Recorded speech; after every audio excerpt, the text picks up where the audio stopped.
आज का टॉपिक रहेगा न्यूक्लियोफिलिक सब्स्टिट्यूशन रिएक्शन। तो सबसे पहले हम ये समझेंगे कि न्यूक्लियोफिलिक सब्स्टिट्यूशन रिएक्शन होती क्या बेटा। कोई भी हेलो एल्केन है, हेलो एल्केन मतलब यहाँ पे ले लिया मैंने आर एक्स। एक्स क्या हो जाएगा बेटा, हेलोजन। और यहाँ पर जब इसके किसी दूसरे न्यूक्लियोफाइल से रिएक्शन कराते हैं तो दूसरे न्यूक्लियोफाइल कोई भी ले सकते हैं, ओ एच ले सकते हैं। तो यहाँ पर न्यूक्लियोफाइल क्या होता है, इलेक्ट्रॉन रिच स्पीशीज होता है। अब यहाँ पर देखा जाए तो ये एल्किल ग्रुप से क्या जुड़ा हुआ है बेटा, हेलोजन जुड़ा हुआ है। तो ये इलेक्ट्रॉन डेंसिटी अपनी तरफ खींचेगा, और जब इलेक्ट्रॉन डेंसिटी अपनी तरफ खींचेगा ना, तो इस पर क्या आ जाएगा, पार्शियल नेगेटिव चार्ज आ जाएगा, और इस पर क्या आ जाएगा, पार्शियल पॉजिटिव। तो जो हेलो एल्केन होता है वो पोलर हो जाता है नेचर में।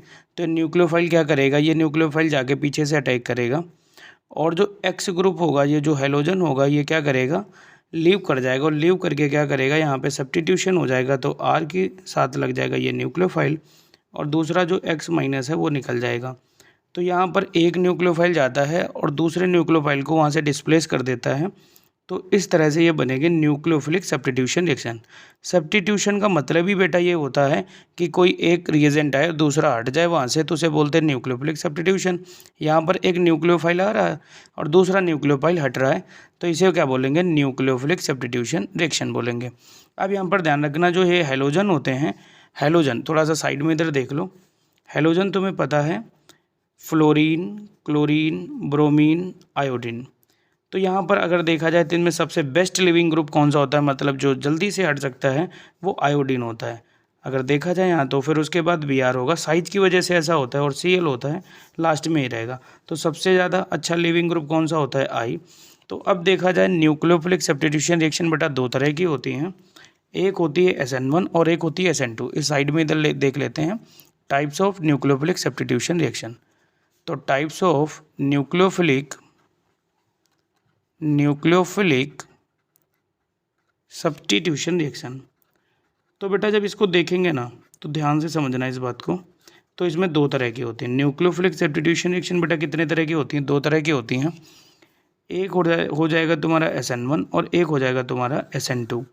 तो मैं यहाँ पे एक लिख रहा हूँ बेटा SN1 और एक मैं लिख रहा हूँ यहाँ पे SN2। अगर यहाँ पे नाम से ही देखा जाए तो इसका SN1 को बोलते हैं न्यूक्लियोफिलिक सब्स्टिट्यूशन यूनिमोलिकुलर रिएक्शन में। बेटा लिख देता हूँ यहाँ पे SN1 में क्या लिख देंगे, न्यूक्लियोफिलिक सब्स्टिट्यूशन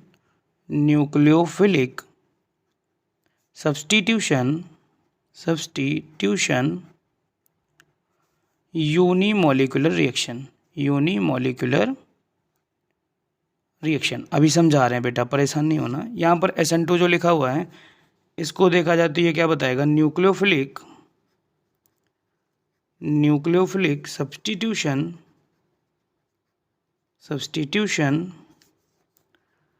बाईमोलिकुलर रिएक्शन। तो यहाँ पर SN1 और SN2, यहाँ पर हम एक लाइन खींच लेते हैं।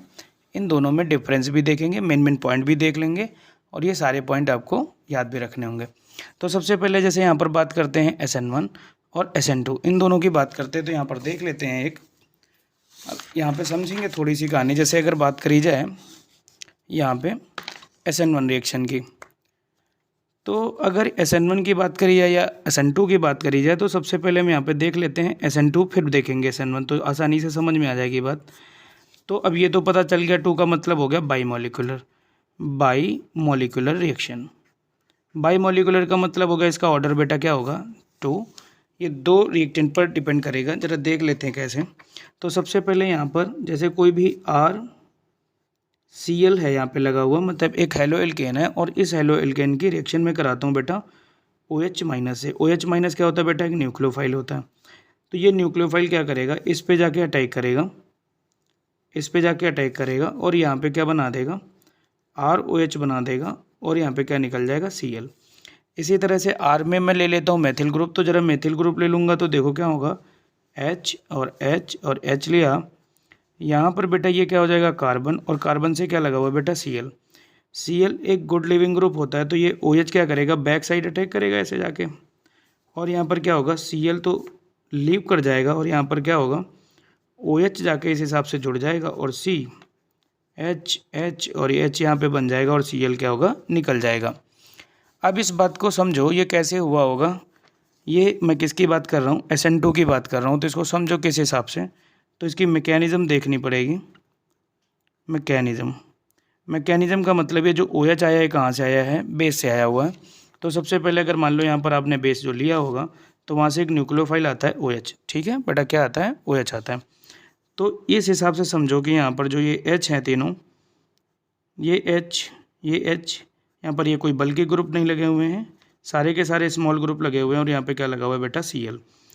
अब ये जब OH क्या करता है, इस पर अटैक करता है, तो ये फ्रंट साइड अटैक नहीं करेगा, क्योंकि यहाँ पर Cl पर क्या होता है, इलेक्ट्रॉन डेंसिटी होती थी। और ये क्या करेगा, ये अपनी तरफ इलेक्ट्रॉन डेंसिटी जब इस कोवेलेंट बॉन्ड की खींचेगा तो कार्बन पर क्या आ जाएगा, पार्शियल पॉजिटिव आ जाएगा, और क्लोरीन पर क्या आ जाएगा, पार्शियल नेगेटिव आ जाएगा।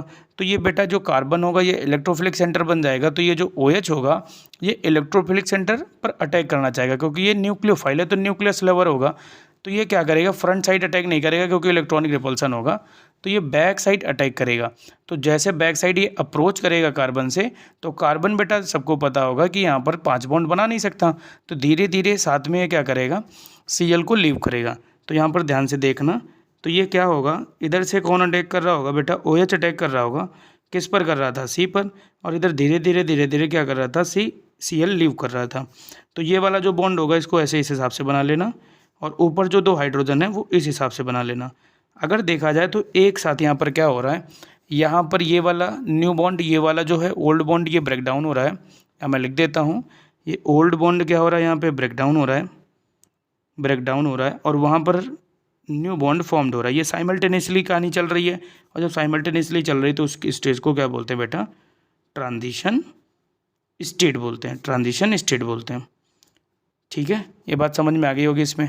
फिर उसके बाद क्या होता है, फाइनली यहाँ पर ये जो Cl होता है, ये Cl यहाँ पे इस हिसाब से निकल जाएगा और OH जुड़ जाएगा। तो फाइनली क्या हुआ, यहाँ पे OH और ये C, ये हाइड्रोजन इधर चला जाएगा, ये हाइड्रोजन इधर चला जाएगा, ये हाइड्रोजन इधर चला जाएगा, और बेटा Cl लीव कर जाएगा। बेटा क्या हो जाएगा, Cl लीव कर जाएगा। अब यहाँ से अगर ध्यान से देखो तो ये सिंगल स्टेप हो गया ना, तो SN2 सिंगल स्टेप हो गया, और यहाँ पर क्या बना था बेटा, ट्रांजिशन स्टेट। याद रखना, ये जब हायर लेवल में जाओगे तो यहाँ पर देखो एक साथ अगर देखा जाए तो कितने बॉन्ड बन रहे हैं बेटा, 5 बॉन्ड। इसको बोलते हैं पेंटावैलेंट ट्रांजिशन स्टेट, याद रखना, पेंटावैलेंट ट्रांजिशन स्टेट बोलते हैं, इसमें ध्यान रखना है तुम्हें। और सबसे पहले यहाँ पे कन्फिग्रेशन देखो, तो यहाँ पे कन्फिग्रेशन में सारे हाइड्रोजन इधर थे, और यहाँ पर देखो सारे के सारे हाइड्रोजन पलट गए, तो कन्फिग्रेशन जस्ट उलट गया। तो इसको बोलते हैं बेटा वॉल्डेन इन्वर्जन। क्या बोलते हैं, वॉल्डेन इन्वर्जन बोलते हैं। इतनी बात ध्यान रखना। तो SN2 में अगर ध्यान से देखो तो ये सिंगल स्टेप हो गई रिएक्शन, तो ये इसकी कैरेक्टरिस्टिक्स हो जाएगी। तो मैं यहाँ पे लिख लेता हूँ, ये इधर था तो इसको साइड में रख देते हैं। यहाँ पे सबसे पहली बात क्या देखी, तो जो SN2 था इसमें पहला पॉइंट यही बोलेंगे कि यह सिंगल स्टेप होता है, सिंगल स्टेप रिएक्शन होती है। ठीक है, पहले पॉइंट। दूसरा देखना ये है, यहाँ पर क्या बनाता है बेटा, ट्रांजिशन स्टेट। तो ये भी ध्यान रखना है तुम्हें, SN2 में क्या बनता है, ट्रांजिशन स्टेट बनता है, ट्रांजिशन स्टेट बनता है। आगे समझने वाली बात ये होगी कि यहाँ पर अगर देखा जाए तो जो ये ट्रांजिशन स्टेट बन रही थी कौन सी हो रही थी, पेंटावैलेंट हो रही थी। अब यहाँ पर सारा का सारा कन्फिग्रेशन क्या हो गया, पलट गया। जो इधर था वो देखो जस्ट उलट गया है, तो इसको क्या बोलते हैं, वॉल्डेन इन्वर्जन। तो इसको बोलते हैं इन्वर्जन ऑफ कन्फिग्रेशन भी होता है इसमें, इन्वर्जन ऑफ कन्फिग्रेशन। तो इन्वर्जन ऑफ कन्फिग्रेशन होता है इसका। ठीक है, ये बात याद रखनी। एक चीज़ और समझो, अगर सोचो यहाँ पर ये जो यहाँ पर आपसे कार्बन से जो 3 बॉन्ड बने हैं, तो यहाँ पे छोटे छोटे ग्रुप्स लगे हुए हैं जिनको हम ग्रुप क्या बोलेंगे, एटम बोलेंगे। तो यहाँ पर जो लगे वो हाइड्रोजन लगे हैं। तो यहाँ से जब न्यूक्लियोफाइल कोई आता है तो आराम से अटैक कर ले सकता है। लेकिन अगर यहाँ पे कोई बल्कि ग्रुप्स लगे होते हैं, बल्कि ग्रुप्स का सेंस यहाँ पे हो गया कि अगर एल्किल ग्रुप ही लगे होते हैं, जैसे मान लो यहाँ पे मैं लगा देता CH3, फिर लगा देता CH3, फिर लगा देता CH3, और यहाँ पर ये कार्बन से मैं जोड़ देता, और फिर ये Cl लगाता और फिर OH से अटैक कराता, तो बेटा ये जब यहाँ से जाते हैं तो ये बहुत बल्कि ग्रुप होते हैं। और ये जो बल्कि ग्रुप होते हैं आपस में रिपल्सन करते हैं, उसको केमिस्ट्री में बोलते हैं स्टेरिक हिंड्रेंस, स्टेरिक हिंड्रेंस। तो जब स्टेरिक हिंड्रेंस जो ये होता है, तो जब OH जाके पीछे से अटैक करेगा तो ये अटैक करने नहीं देंगे। मतलब अगर बल्कि ग्रुप लगे हुए हैं, अगर स्टेरिक हिंड्रेंस वहाँ पे क्रिएट हो रहा है तो वो फिर SN2 से रिएक्शन फिजिबल नहीं होगी। ये बात दिमाग में डाल लेना है। तो ये डालना है कि अगर यहाँ पे जो डिग्री होगी रिएक्टिविटी का, ध्यान रखना, जो रिएक्टिविटी की डिग्री होगी उसमें किस हिसाब से ध्यान रखोगे, जितना छोटा होगा, यहाँ पे जितने छोटे छोटे ग्रुप लगे होंगे तो 1 डिग्री रिएक्शन ही फेवर में जाएगी, 2 डिग्री स्लो होगी, 3 डिग्री ना के बराबर होगी। और CH3X वाला तो यहाँ पे लिख लो, CH3X यहाँ पे आ जाएगा, ठीक है। तो सबसे फास्ट CH3X में होगा। फिर उसके बाद अगर देखा जाए तो जो यहाँ पर HX आ रहा होगा, जो अटैक कर रहा होगा यहाँ पे, अगर रिएक्शन कराया जाए एल्किल हैलाइड का केस देखा जाए, एल्किल हैलाइड, तो बेटा एल्किल हैलाइड कौन सा फास्टर रिएक्शन करेगा इसमें, तो वो चाहे इसमें हो चाहे उसमें भी देखेंगे तो RI सबसे फास्ट करेगा, फिर RBr, फिर RCl। अगर कोई तुमसे पूछे ऐसा क्यों, तो तुमने को बताना पड़ेगा क्योंकि ये जो बॉन्ड लेंथ होगी ज़्यादा तो ये क्या हो जाएगा, वीक। और I एक बेस्ट लिविंग ग्रुप होता है, मैंने पहले बता दिया, I क्या होता है, बेस्ट लिविंग ग्रुप होता है। अब थोड़ा सा क्लियर कर लेना कि मैं न्यूक्लियोफिलिक सब्स्टिट्यूशन पढ़ा रहा हूँ, इसमें 2 टाइप्स में होते हैं, एक SN1 होता है, एक SN2 होता है। बेटा SN1 और SN2 के नाम मैंने समझ लिए, एक को बोलते हैं यूनिमोलिकुलर, एक को बोलते हैं बाईमोलिकुलर। ये सिंगल स्टेप होगा, ट्रांजिशन स्टेट होगी, इन्वर्जन ऑफ कन्फिग्रेशन होगा, और उसके बाद किसका रिएक्टिविटी ऑर्डर किस हिसाब से चल रहा है वो भी बात।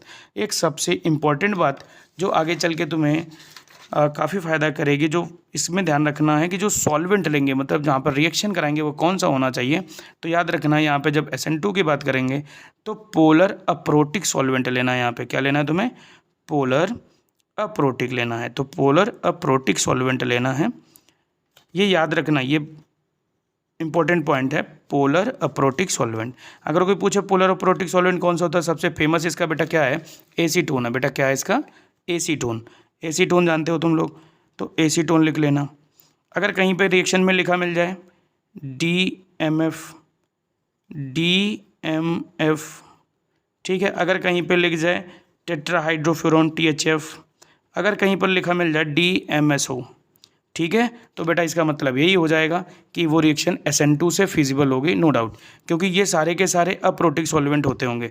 अगर तुम्हें थोड़ा सा नहीं पता है तो इधर देख लो, सॉल्वेंट जो होता है ना बेटा, सॉल्वेंट जो होता है थोड़ा सा समझ लो साइड में, ये 2 तरह के होते हैं। सॉल्वेंट 2 तरह के होते हैं, एक होता है पोलर, एक होता है नॉन पोलर।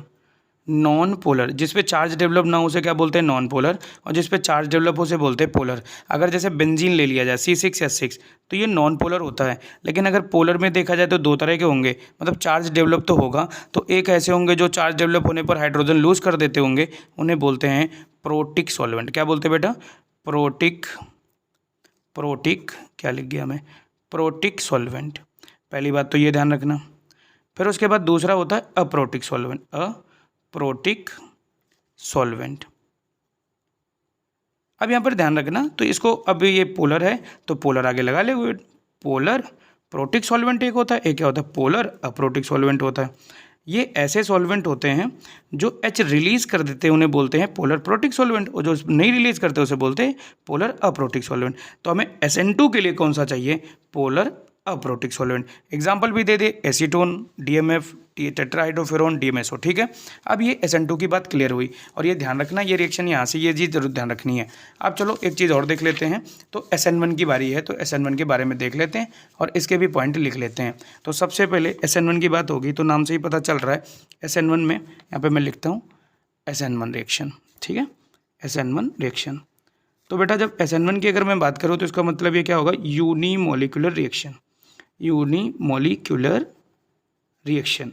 और बेटा जब यूनिमोलिकुलर रिएक्शन की बात हो तो यहाँ पर ध्यान से समझना, जैसे यहाँ पे CH3 बल्कि ग्रुप लिए थे ना बेटा, CH3, और यहाँ पर मैंने क्या लिया था, कार्बन, और कार्बन से फिर क्या लगा दिया था, Cl, और अब इस पर किससे रिएक्शन करा देते, वही सेम न्यूक्लियोफाइल ले लिया, और अब इस बार अगर अटैक कराओगे तो यहाँ पर देखने को क्या मिलेगा तुम्हें, CH3, याद रखना यहाँ पे CH3, और यहाँ पर क्या लग जाता है, OH, और ये Cl। तो ये किस हिसाब से रिएक्शन हुई होगी, क्योंकि अभी थोड़ी देर पहले मैंने तुमने समझाया था कि यहाँ पर ये बैक साइड अटैक नहीं होगा, तो किस हिसाब से अटैक हो रहा होगा, क्योंकि यहाँ पर बेटा ये क्या लगे हुए हैं, बल्कि ग्रुप लगे हुए हैं। तो ऐसी जब रिएक्शन आएगी तो वो किससे फिजिबल होगी, SN1 से। लेकिन मैकेनिज्म देखो तो बात क्लियर हो जाएगी, मैकेनिज़्म देखना, इससे अपने यहाँ बहुत ज़्यादा रिएक्शन पूछे जाते हैं बोर्ड में, तो इसलिए थोड़ा सा ध्यान से रखोगे। तो सबसे पहले मैकेनिज़्म में क्या होता है कि जो आपके पास यहाँ पर ये रिएजेंट है क्या बेटा, CH3 और फिर क्या लिखा मैंने, CH3। ये तीनों के तीनों यहाँ पे बल्कि ग्रुप हैं और यहाँ पे जब लगाएंगे Cl। अब ये जो CH3 होता है या जो एल्किल ग्रुप होता है ये इलेक्ट्रॉन डोनेटिंग ग्रुप होता है। ये बेटा क्या होता है, इलेक्ट्रॉन डोनेटिंग ग्रुप होता है। तो ये क्या करता है, इलेक्ट्रॉन डेंसिटी अपनी किधर, कार्बन की तरफ शिफ्ट करता है। और ये क्लोरीन क्या करेगा, ये क्लोरीन इलेक्ट्रॉन डेंसिटी अपनी तरफ खींचेगा, तो धीरे धीरे क्या करेगा, ये वाला बॉन्ड अपने आप से लूज कर जाएगा। तो ये स्लो स्टेप होता है बेटा, ध्यान रखना, स्लो स्टेप रिएक्शन होगी। और यहाँ पर क्या होगा, CH3, फिर यहाँ पर क्या होगा, CH3 और फिर यहाँ पर क्या होगा, CH3।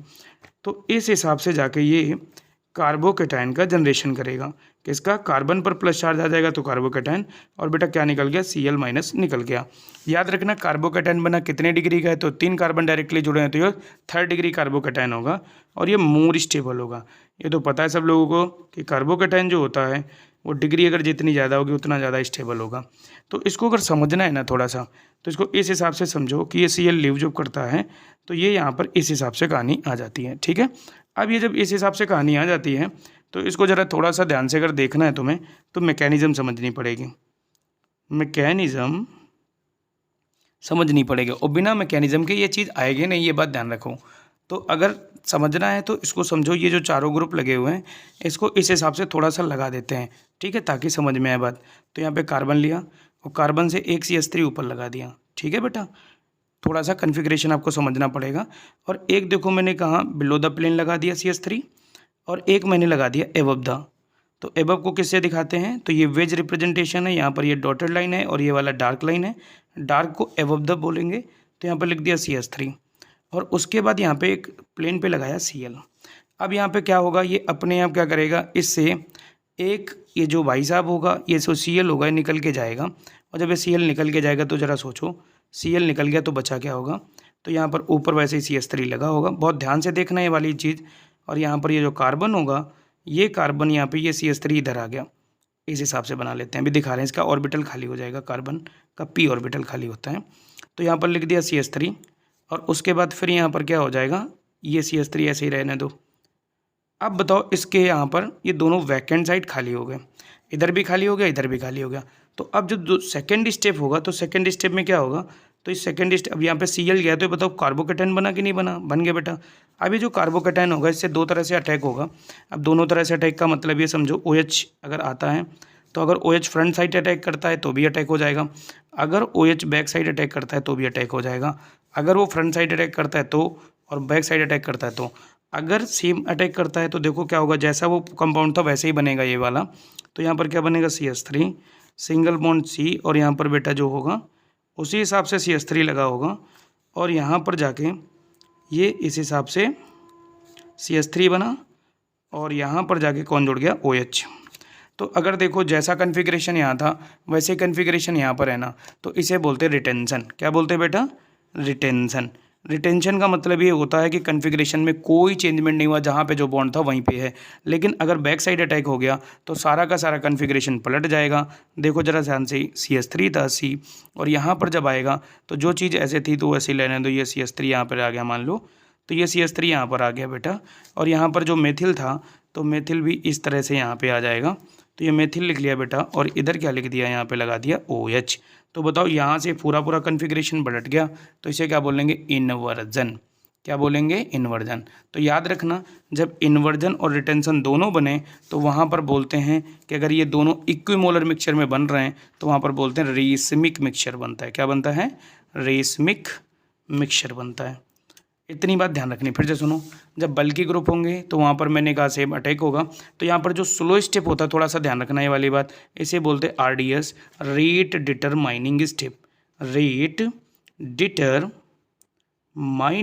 Step, rate determining step बोलते हैं, ये बात ध्यान रखनी है तुम्हें, ठीक। अब सुनो जरा, यहाँ पर से कुछ बातें निकाल लेते हैं। तो सबसे पहले ये मुझे बताओ, यहाँ पर स्टार्टिंग में जो स्लोवेस्ट स्टेप होता है वही रेट डिटरमाइनिंग स्टेप होता है।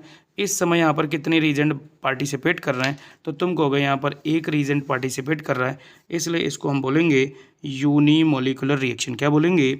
यूनिमोलिकुलर रिएक्शन बोलेंगे। ठीक है। दूसरी बात बताओ, ये एक स्टेप में तो नहीं हुई, सिंगल स्टेप तो पहले ये हुआ, फिर दूसरा स्टेप ये हुआ, तो ये मल्टीपल स्टेप में गया। तो यहाँ पर एक पॉइंट लिखना है यहाँ पे कि ये भाई साहब कैसे होगी, मल्टीपल स्टेप होगी, मल्टीपल स्टेप होगा। यहाँ पर बेटा जैसे ट्रांजिशन स्टेट बना था, तो यहाँ पर बेटा क्या बना, देखो कार्बोकेटायन बना हुआ है। तो यहाँ पर दूसरे स्टेप में क्या बोलोगे, कार्बोकेटायन बना हुआ है। ठीक है, कार्बोकेटायन बन गया। तीसरी बात सुनो जरा, यहाँ पे अगर देखा जाए यहाँ पे तो ये जो चीज़ चल रही होगी, तो यहाँ पर रेसमिक मिक्सचर बनता है, और वहाँ पे क्या बनना था, वहाँ पे बनना था इन्वर्जन ऑफ कन्फिग्रेशन हो रहा था। तो यहाँ पर क्या बनता है, रेसमिक मिक्सचर बनता है, रेसमिक मिक्सचर बनता है, ये बात याद रखना है। ठीक है, रेसमिक मिक्सचर बनता है। फिर उसके बाद अगला देखना है, तो जो ये रिएक्टिविटी होगी, तो यहाँ पर ध्यान रखना, रिएक्टिविटी का ऑर्डर थोड़ा सा मतलब जो होगा उल्टा रहेगा जस्ट उससे। तो क्या उल्टा रहेगा, तो यहाँ पर सबसे ज़्यादा 3 डिग्री रिएक्ट करेगा। क्यों? जो देखो बल्कि ग्रुप जितने ज़्यादा होंगे उतना ज़्यादा इलेक्ट्रॉन डेंसिटी देंगे, उतनी जल्दी ये निकल जाएगा। तो फिर 2nd डिग्री, और फिर क्या हो जाएगा, 1st डिग्री होगा। वहाँ पर जैसे क्या था, यहाँ पर क्या था, प्रोटिक, जो पोलर अप्रोटिक सॉल्वेंट था, यहाँ पे क्या होगा, पोलर प्रोटिक सॉल्वेंट होगा, पोलर प्रोटिक सॉल्वेंट होगा। अब तुम्हारे दिमाग में चल रहा होगा बेटा कि पोलर प्रोटिक सॉल्वेंट क्या होता है, मैंने भी बताया था, जिनमें चार्ज डेवलप हो और वो H रिलीज कर देते हों। और सबसे प्यारा एग्जांपल अपना वाटर है। उसके बाद अल्कोहल जैसे ले लो, मतलब वीक लेना है, बस इतना ध्यान रखना। अच्छा, ये भी बात चलो हो गई। उसके बाद ध्यान ये रखना है, चलो ये एक चीज़ और समझ लो इसमें, कि अगर ऑर्डर लिखा जाए तो यहाँ पे ऑर्डर इस पर केवल डिपेंड करेगा ना। तो अगर इसका रेट लिखा जाए तो रेट इक्वल टू क्या लिखेंगे, के, और ये किस पर डिपेंड करेगा, तो CH3 का होल थ्राइस कर लिया जाए और C और Cl किया जाए, और इस पर डिपेंड करेगा, तो बताओ यूनिमोलिकुलर हो गया। अगर इसका रेट देखा जाए तो यहाँ पे जगह नहीं बची, मैं ऊपर लिख देता हूँ यहाँ पे। तो ये देखो इधर लिखा था मैंने, तो इधर ये लिखा था कि यहाँ पे जो रेट डिपेंड करेगा, ये दोनों बातों पे डिपेंड करेगा कि नहीं डिपेंड करेगा, ये दोनों चीज़ों पे। तो इसका जो रेट डिपेंड करता है बेटा, रेट वो इक्वल टू के, और यहाँ पे क्या बन जाएगा, तो एक बनेगा CH3 Cl एक, और दूसरा क्या हो जाएगा, OH। इसलिए इसको बाइमोलिकुलर बोलते हैं। ठीक है, और इसको क्या बोलते हैं, यूनिमोलिकुलर। पूरी बात समझ में आ गई होगी तुम्हें कि मैं क्या पढ़ा रहा था, न्यूक्लियोफिलिक सब्स्टिट्यूशन SN1 और SN2, और उसके बारे में सारी चीज़ें मैंने बता दी हैं। और सारी ये जो जितनी चीज़ें हैं तो आप इनके हो, सबसे पहले आप जो SN1 की रिएक्शन बताई थी वो देखनी थी, और फिर जो SN2 की बताई है वो आपको रिएक्शन समझनी है दोनों। ठीक है, तो इतनी बात इसमें समझ लेना है। फिर मिलेंगे अगले वाले वीडियो में। ठीक है, ओके।